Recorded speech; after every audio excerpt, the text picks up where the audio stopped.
You're listening to the Real Estate Runway podcast, powered by Quattro Capital, where we are all about alternative business and investment strategies to help you amplify life and maximize wealth.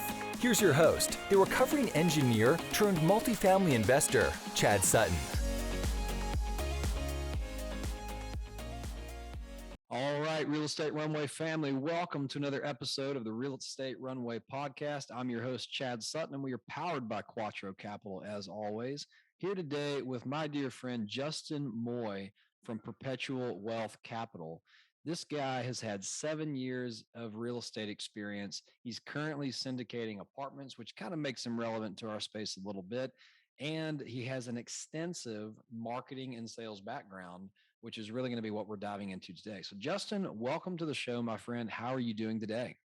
Well, Chad, I am doing fantastic. Thanks so much for having me. Hoping we can deliver some serious value in a short amount of time for the listeners here. So that's what we're here to do. Absolutely. So tell me real quick, just kind of give me a little bit of your background, what got you into real estate, a little bit about your sales and marketing background, and then we'll get into the meat of the show today. Yeah, absolutely. So what got me into real estate ultimately was a series of events that were the result of me wanting to avoid any type of formal schooling. I hate school, always have. Barely scooched my way past high school. And ultimately, when high school time was up and I didn't apply to any colleges, I was sitting there thinking, well, what am I going to do to make money? Because at the time, my parents told me, hey, you got to go to college, you got to get a degree. That's what everybody was doing. None of my parents have degrees. And so they always said, hey, you're going to have limited options if you don't do that. So went to a junior college, again, half-assed my way there, with the whole time scheming on how I could avoid this and still make great money. Well, I knew a car salesman, he made great money. I knew an insurance broker, he made great money. And I knew a real estate agent who she had sold us our house out in the Bay Area in California, and she made great money. And so, I crunched the numbers. Everybody does that when they're kind of buying or selling a home. They do the math like, man, 2-3%, this is $800,000. Okay, I can kind of figure that out. And so ultimately, I got my real estate license and I started slinging real estate in what was at the time between the third and the fourth most competitive market in the country. We actually had a listing that was on $1 million listing, San Francisco.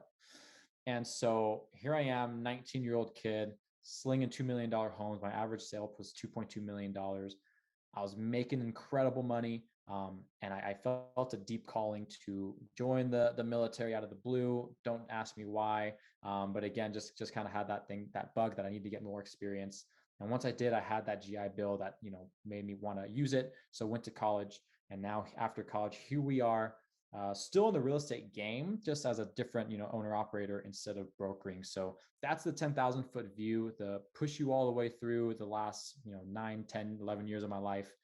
That's how I came here as an operator, now an investor.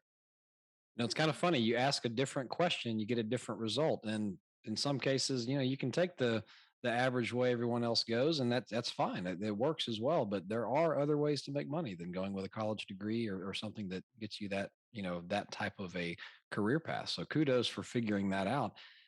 That kind of leads us into what we're going to talk about today, a little bit about why marketing and sales is important no matter what aspect of this business you're in. And by this business, I'm talking real estate syndication. Okay. Whether you're just in acquisitions, mode, buying for your own personal portfolio, tell the audience why you and I think it is important for, an individual to realize that they are in marketing and sales, no matter what it is they're doing. Yeah. So I'm a really, my whole life has been sales and marketing. Right. And so the common things of all those jobs that I told you that were paying really well, I mean, they're all salespeople. And to me, I knew that I would be good at anything that I really dove into both feet.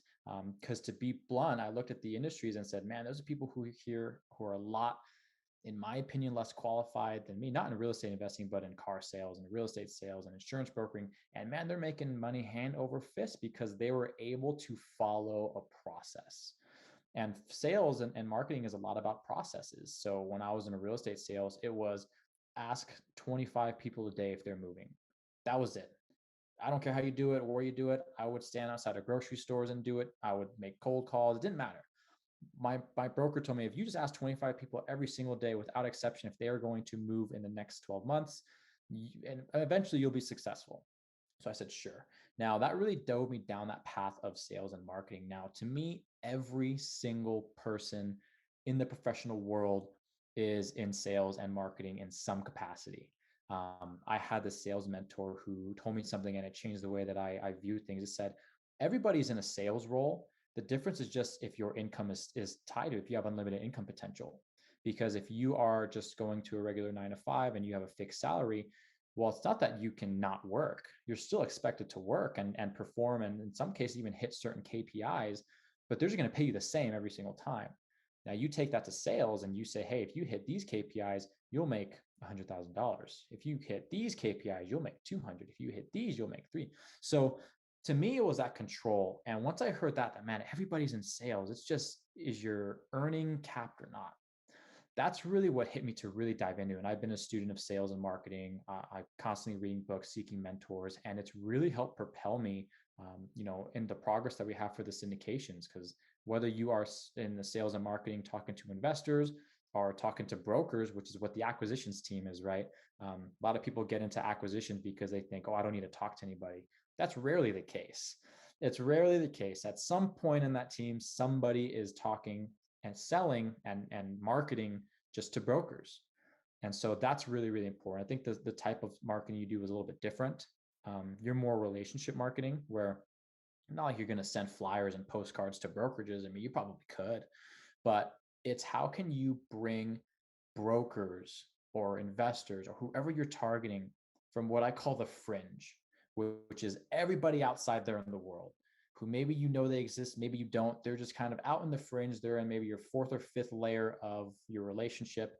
And how do I bring them closer and closer into my center, into my real sphere of influence, where now we have each other in our phones, we're texting outside of working hours, and we're calling each other and getting those opportunities. So 100%, this role especially is huge in the sales and marketing, especially to really increase your opportunities and really open up your capacity to do a lot of business.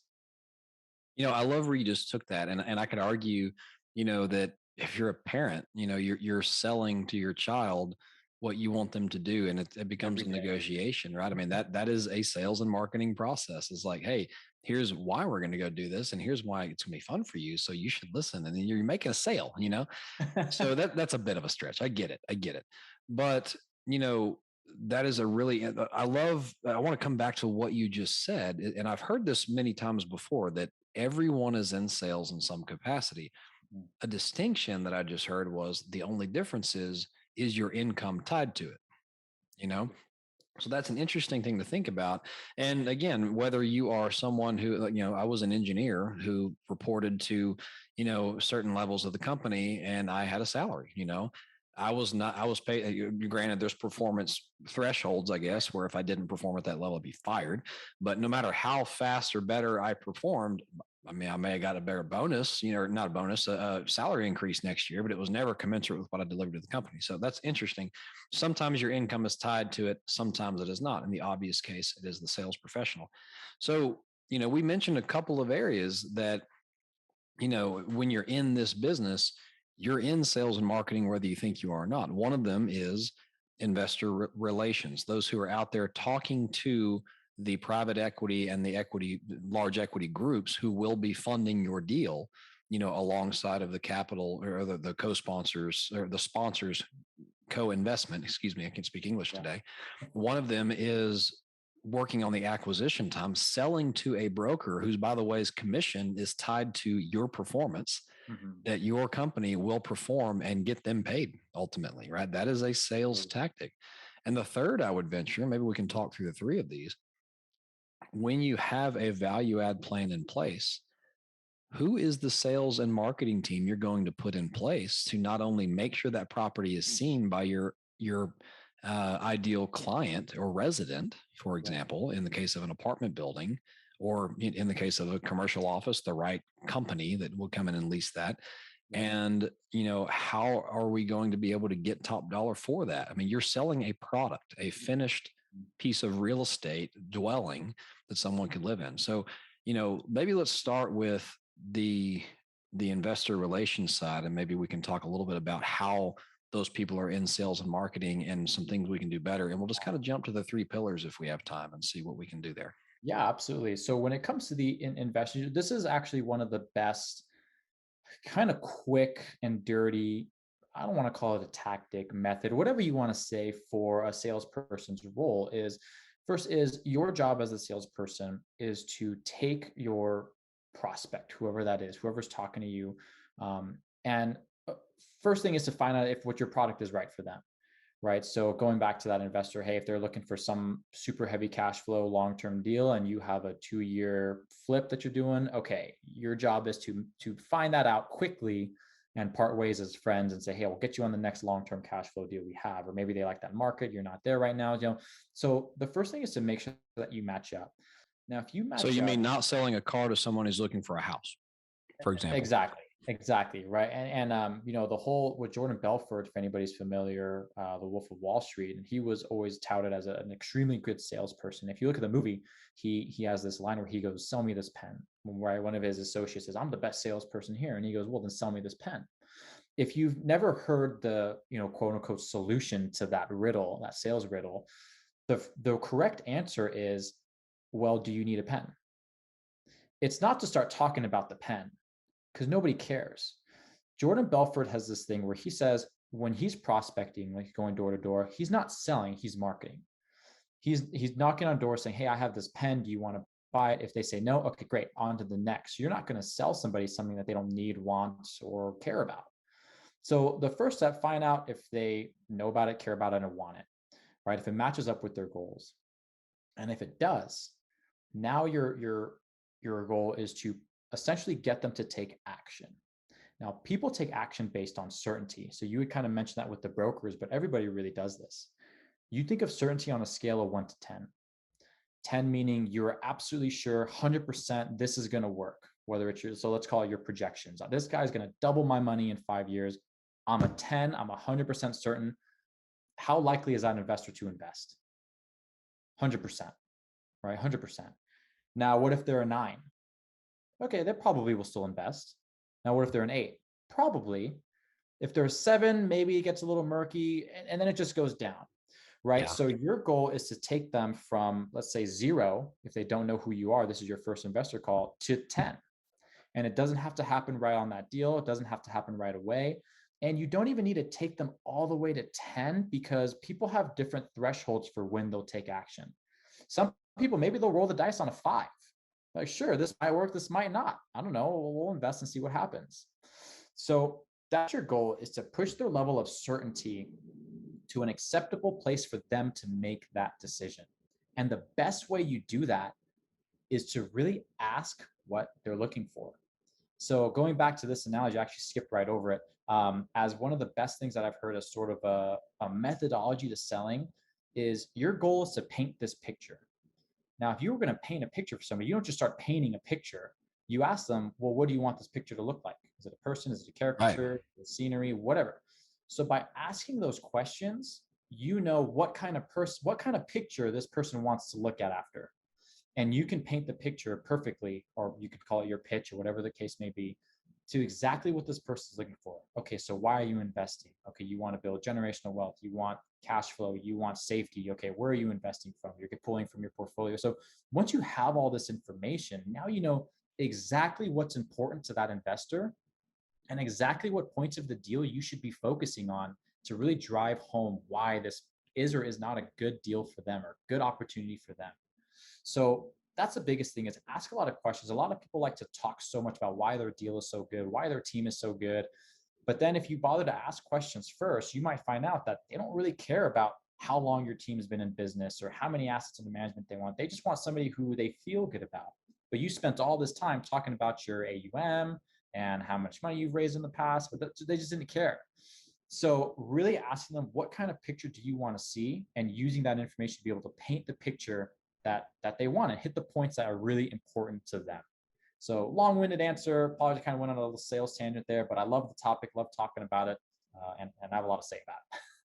I think that's perfect. And I think what you just kind of accentuated there is they have a need to feel significant, right? In a world where everyone is being sold, there's a lot of shiny brochures out there, and especially in the world of investment. Oftentimes, the shinier the brochure, the more of a number you're going to feel like when you're part of that investment, right? Because that means they have a bigger marketing budget. So, take your Fidelity commercials, for example, right? Can you call up the fund manager and ask them what's going on? No, you can't. So, people really want to feel significant in this world. And what Justin has just discussed there is a way to do that, to make them feel significant, is first, don't make it about you, make it about them. What is it they're looking for? And he's right. I mean, not all deals are created equal. Some are cash flow heavy, some are appreciation heavy, some are a balance of both, some are very risky, some are like massive upside, but it could go wrong. You got to figure out what their tolerance is and what they're after, and make it about them. And that's the first part that makes them feel significant. And then all along the way, you're not hitting them with your sales pitch, and your numbers and your, all the things that you're awesome, which they may not even care about.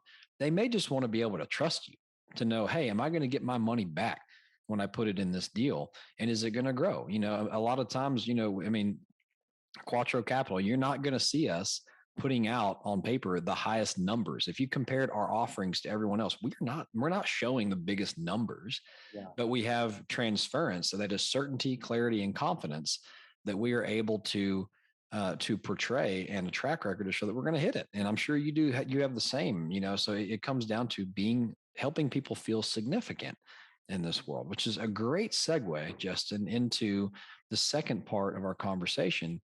In how does this apply to the acquisitions side of things, and what would you do differently over there?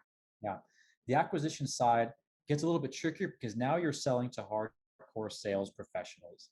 These brokers who are transacting 8-figure deals, they've been there, they've done that. A lot of the times you're going to hear some of the, if you study up on sales and sales strategies and tactics, you'll hear them doing the moves on you, right? And so it gets a little bit different, but at the same time, everything is about that certainty. And especially in this business, because my time as a broker, even though I broker single family as opposed to commercial, it's all the same. The worst thing that can happen is your project falls out of escrow. The worst thing. That is the absolute thing that you want to avoid the most. That's why you hear it all the time.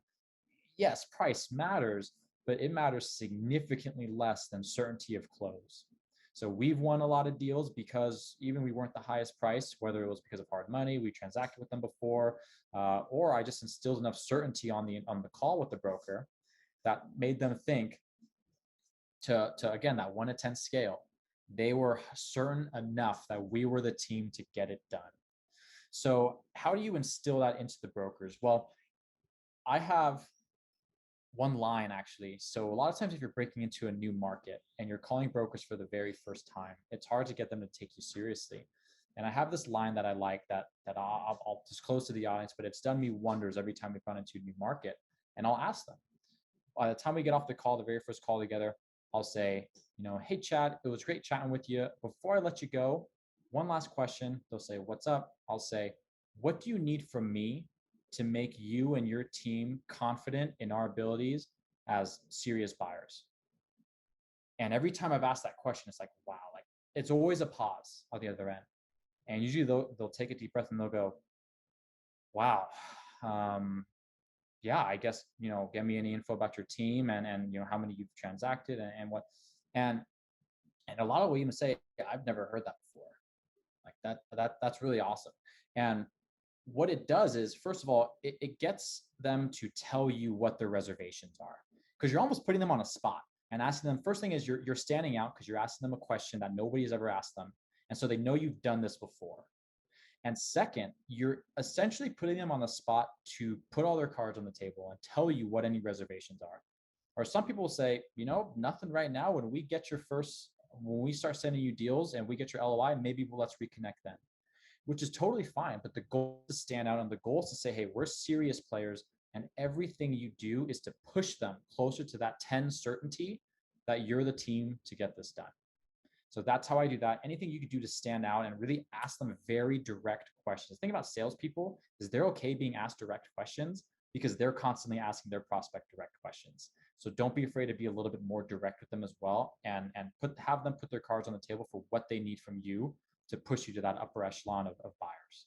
That's pretty huge. And I think, one thing we're taking for granted here is that, in the previous discussion about investors, we went through the phase of what do they want, right? Mhm.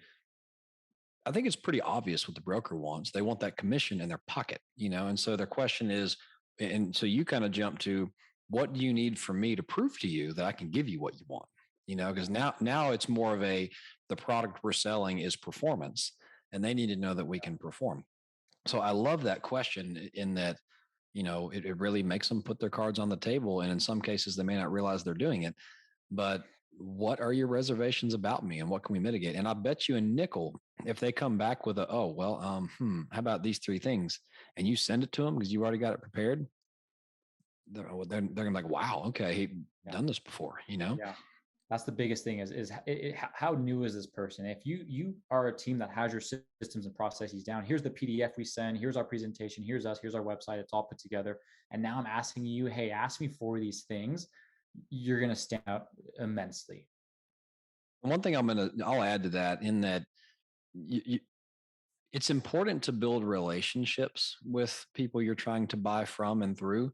But remember, there are multiple personality types, right? And some like to talk about your day and your life and all that kind of stuff before they get to business. And some like to get right to the point. This is not a general rule, but a lot of what I've seen, the people who wind up being brokers are more that get to business type. They don't have time for BS. They don't have time for that.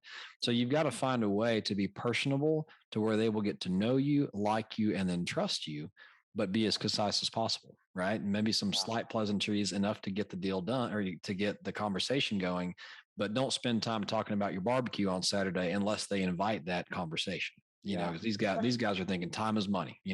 Yeah, especially for that first one, that first call. Also on that first call, it's a really big obstacle. And I've actually heard this. If you've ever gotten a telemarketing call, sometimes I'll pick them up for fun, and you'll just hear like they heard a course that said, "Oh, become friends with the person," right? And so I've actually heard people at some point be on the phone and say, "Hey, Chad, how's it going?"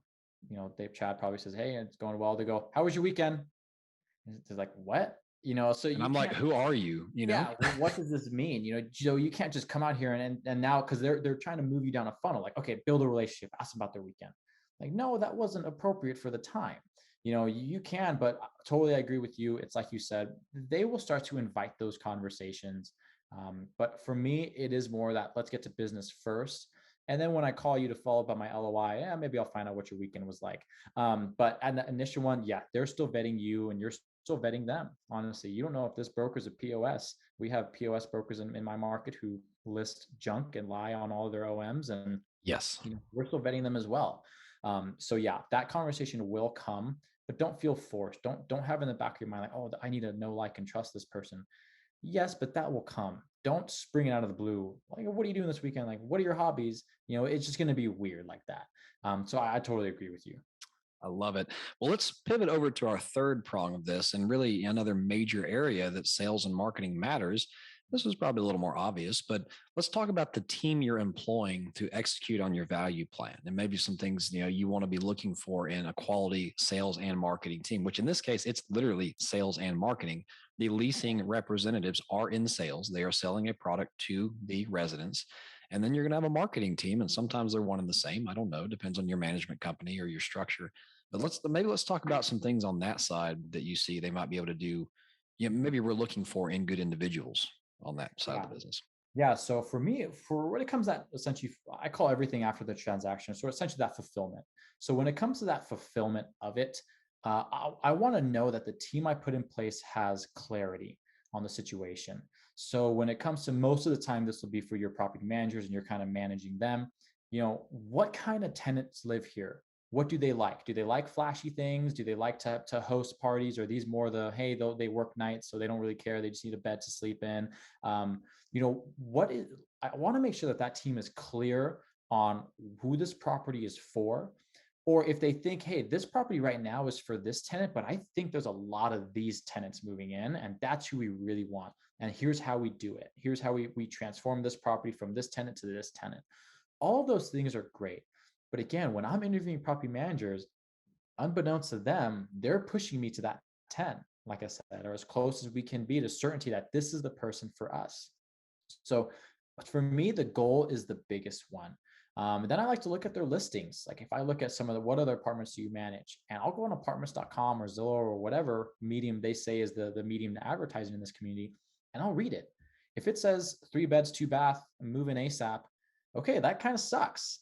You're not really taking this seriously. Or if I see that they are really talking about the community and using words that will trigger, hey, the kind of tenants that we want, and I could tell they just cared more about it. Those are the people that I want to work with. But for me, the first step is clarity. If you're just telling me, yeah, we're going to move in a ton of people and not really have a plan for it or who those people are going to be, um, I'm not so close to that 10 as I need to be to really feel like you know what you're doing. You've done this many times before, and you have the systems and processes in place. You're just going to run us through the ones that are already proven to work, and really get us across the finish line of our project. So to me, it's that clarity is that number one.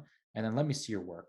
And when we have an asset manager or a property manager, we will call and we'll cold call them and just say, act as like we're a tenant. We have VAs that do these or that inquire online, and we want to see how they respond. We want to see if I say, oh, what's the neighborhood like? We want to see how they talk about the neighborhood and the community and what we're building there.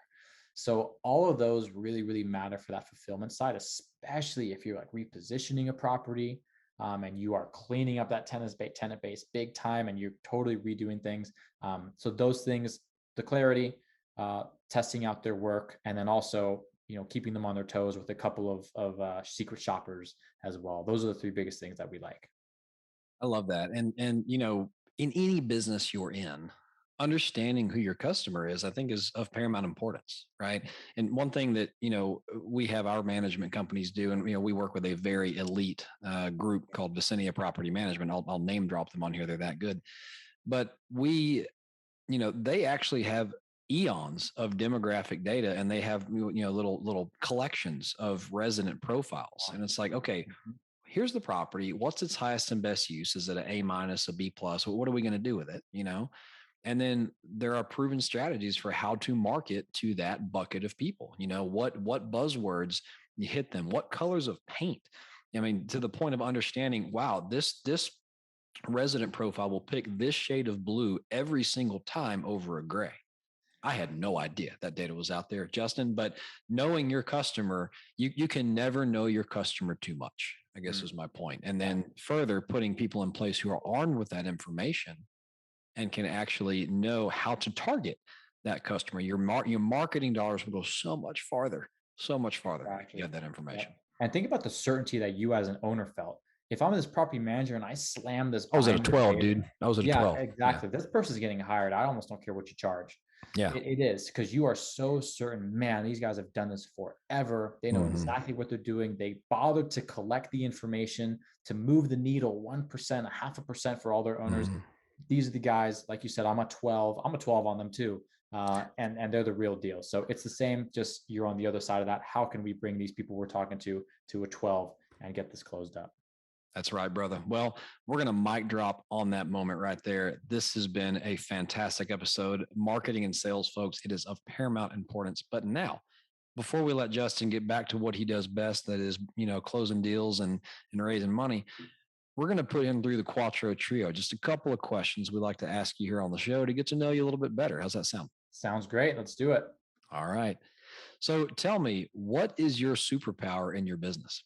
And my superpower, kind of gave it away here, but I'm a big sales, marketing, and people guy. I love to speak. I love to talk real estate. I love to talk to like-minded people, sales psychology, consumer psychology. Love to do all of those things. So anything that puts me in front of other people is a role that I typically do very, very well in.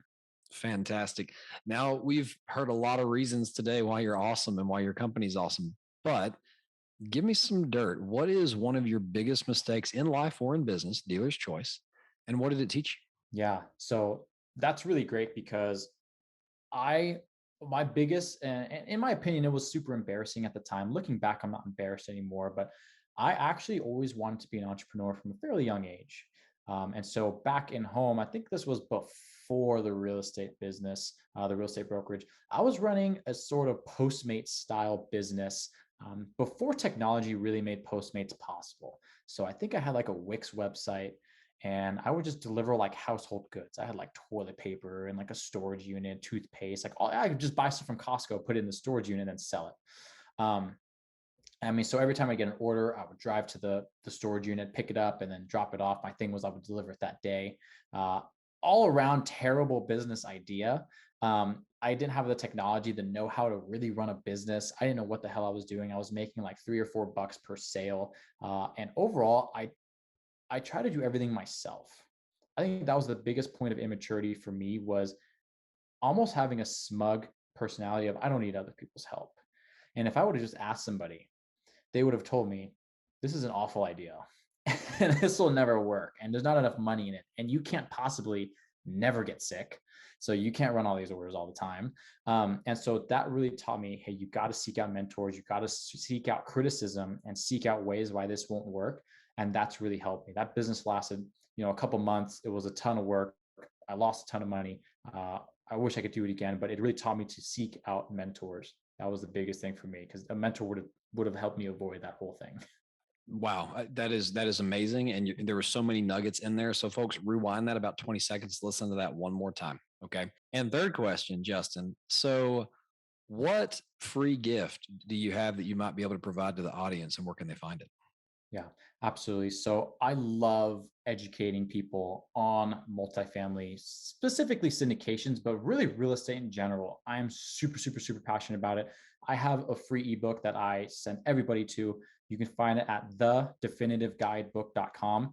It's called, long name here, it's called The Definitive Guide to Building Generational Wealth and Passive Cash Flow Through Multifamily Real Estate. I dissect multifamily real estate, syndications, and I compare it really and stress test it to other methods of real estate investing. You have short-term rentals, long-term single family, you have flips, everything there. I really wanted to make one cohesive resource where people who kind of knew that real estate was what they wanted to do, but weren't 100% sure on what methodology or what syndications were, or how to get into multifamily. I really wanted to make one thing for it. So thedefinitive.guidebook.com. Check it out. Absolutely free. First name, email. I'll send it over to you. And that's it. Hopefully I can add some value with you there as well. And folks, as always, just scroll down in whatever modality you're listening to this podcast on. It will be in the show notes. I just clicked that link. I'm going to go check that out. It's pretty cool. Never heard that being offered before. So good work, Justin. Love it. Love it. Yeah, man. Last question. I'm going to add a fourth one. We at Quattro believe in philanthropy. It's one of our 4 pillars, hence the name Quattro. I'd love to know, what is your giving mechanism? What causes do you support? In some cases, we've had listeners actually give on your behalf and reach out and notify the listener. So, or the host, the guest. There are 3 people on a podcast: a listener, a host, and a guest. Which one are you? Okay, Justin, what do you think? Yeah, so I'm really, really passionate about anything that has to do with kids. I feel like that's something that you really can't control, kind of the life that you were given, specifically with hunger. And so Feed My Starving Children is a big kind of global one that I'm at a lot. And there's one locally out here in Arizona called Feed My Hungry Children. So a little bit of a spinoff. And what thing that they do, they actually combine 2 of my passions, which is childhood hunger and food waste. So they will actually come around here to local stores, pick up food that's about to expire, and then take it over to facilities that give that to children around the Phoenix Valley. So 2 causes I'm really, really passionate about. I encourage you, hey, give in your own way, give it to those organizations that are local and don't have $1 million marketing budgets to put out there. So really giving is big for me, specifically around people who I feel never really had a chance, all right, with those kids. So those are some things I'm passionate about. I couldn't agree more. I think my personal soft spot is children, just because they're given the hand they're dealt, and they can't change their cards. Whereas most of us have played our hand, Exactly. So, Exactly. very good. Well, Justin, this has been an action-packed podcast. If the listeners want to reach out and get in touch with you, maybe invest with you, poke your mind about sales and marketing tactics, what's the best way to do that? Yeah, send me an email, justin@perpetualwealthcapital.com. I'm always available. Like I love talking about real estate. I go on every podcast I can. I have my own podcast just so I can talk about it more beyond my friends and family. Hit me up with anything troubling you, anything you need to know. Fantastic. Well, that will be in the show notes as always. So folks, this has been another episode of the Real Estate Runway podcast. Justin, thank you so much for joining us today. Thank you so much. All right. Until next time, over and out. We hope this episode was insightful and brought value to your day. If so, please be awesome and leave us a 5-star review. Find out how Team Quattro can help you at thequattroway.com. Until next time, this is the Real Estate Runway Podcast.